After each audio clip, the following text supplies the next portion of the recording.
पुराने समय में फूलपुर गांव में हलधर नामक एक साधारण किसान अपनी पत्नी के साथ सादा जीवन व्यतीत करता था। उनकी थोड़ी सी खेती और एक गाय से गुजारा चलता था। हलधर ने अपनी पत्नी के बढ़ते बोझ को देखते हुए फैसला किया।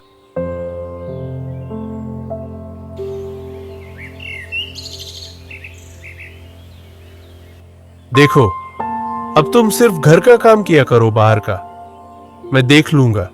तुम सिर्फ गाय का ध्यान रखा करो। आपने बहुत अच्छा सोचा है। मुझे तो फुर्सत ही नहीं मिल रही थी। मैं अपनी सेहत का ख्याल नहीं रख पा रही थी।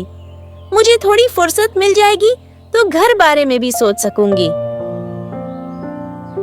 ये बात मैं कई दिन से देख रहा था कि तुम आधा खाना खाकर मेरे साथ चल दे रही हो। कई कई दिन तक स्नान नहीं कर रही हो। मैंने यह भी देखा कि तुम पहले से सूख कर आधी रह गई हो। तो मैंने यह निर्णय लिया कि स्त्री का काम घर देखना है, खेती नहीं। और फिर हमारी ऐसी कोई मजबूरी नहीं है कि हाड़तोड़ मेहनत करनी पड़े। और फिर एक और बात की, घर में रौनक तभी बनी रहती है जब घर में रह रही स्त्री खुशहाल होती है। स्त्री की मुस्कुराहट से घर हंसता रहता है, और जिस घर की स्त्री रोती रहती है उसे दुख पहुंचता है तो दूर से देखने पर भी घर बहुत उदास दिखता है। मैंने यह बात अपने गुरु से सीखी थी, मगर स्वार्थ बस भूल गया था। लेकिन तुम्हारी गिरती सेहत ने मुझे चौंकना कर दिया। अब तुम घर में रहो और उतना ही कम करो जिससे घर का काम चल जाए।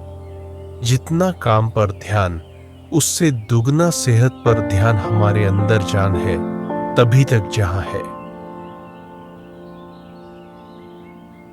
इससे पत्नी को राहत मिली और वह पड़ोसियों से बातचीत करने की फुर्सत पाने लगी। एक दिन पड़ोसन ने पत्नी को संतानहीनता की चिंता बताई।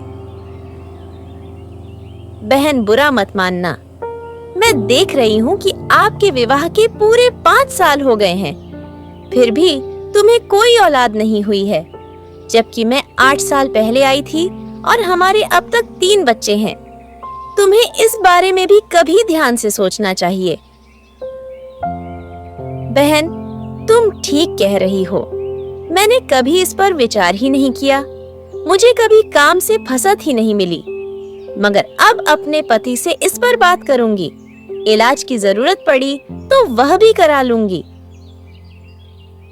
नहीं बहन, तुम्हें इलाज की कोई जरूरत नहीं पड़ेगी, बल्कि तुम्हें आशीर्वाद की जरूरत है। हम पास वाले जंगल में लकड़ी लाने जाती रहती हैं, तो उस जंगल में इन दिनों एक महात्मा कहीं से आकर रहते हैं। वह हर 2-3 साल में एक बार इस जंगल में आते हैं। मैंने उनसे 2-3 बार आशीर्वाद लिया है, तो सच मानो मेरे तीनों बच्चे उनके आशीर्वाद से हुए हैं। उनकी वाणी सीध है, जो बोल देते हैं वह हो जाता है। सबसे बड़ी बात कि किसी स्त्री का स्पर्श नहीं करते, किसी को अपना पैर नहीं छूने देते। वह स्त्रियों से 7 हाथ की दूरी पर रहते हैं। वह एक घेरा बनाकर उसके बीच रहते हैं कि कोई दौड़कर उनको छुना ले, चरण स्पर्श ना कर ले। तुम चाहो तो मेरे साथ आज दोपहर में उनके निवास स्थान चल सकती हो। हाँ बहन, घर में लकड़ी खत्म हो चुकी है। मैं उनसे कही थी तो बोले कि अभी उपला से काम चला लो। 2 रोज में खेती का काम खत्म हो जाएगा तो मैं खुद जाकर जंगल से लकड़ी ला दूंगा। मगर तुम कह रही हो तो मैं लकड़ी भी ला दूंगी और महात्मा से मिल भी लूंगी।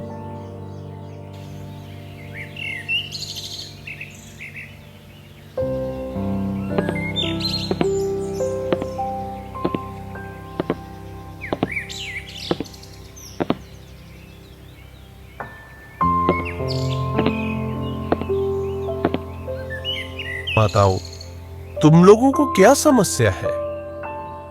महात्मन, मैं एक दुखियारी स्त्री हूँ।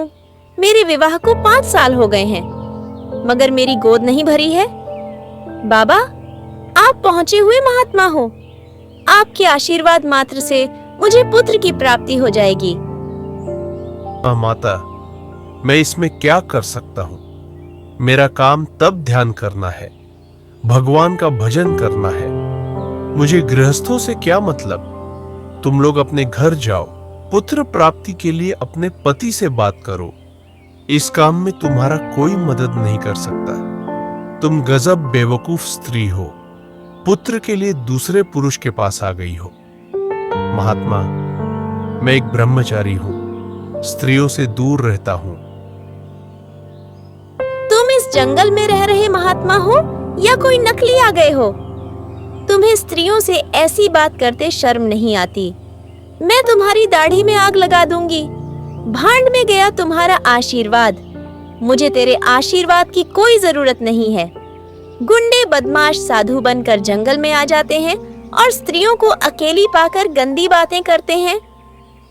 तुम नमक महात्मा पर उबल पड़ी। महात्माओं के बात पर ध्यान नहीं देती। इस महात्मा की वाणी सिद्ध है। अगर बोल देगा कि तुम्हें पुत्र होगा तो समझ लो पुत्र होकर रहेगा। मैं कई बार इनसे मिली हूँ। ये गलत महात्मा नहीं है। ये स्त्री का स्पर्श नहीं करते। तुम मेरी बात को समझो। महात्मा से पंगा मत लो।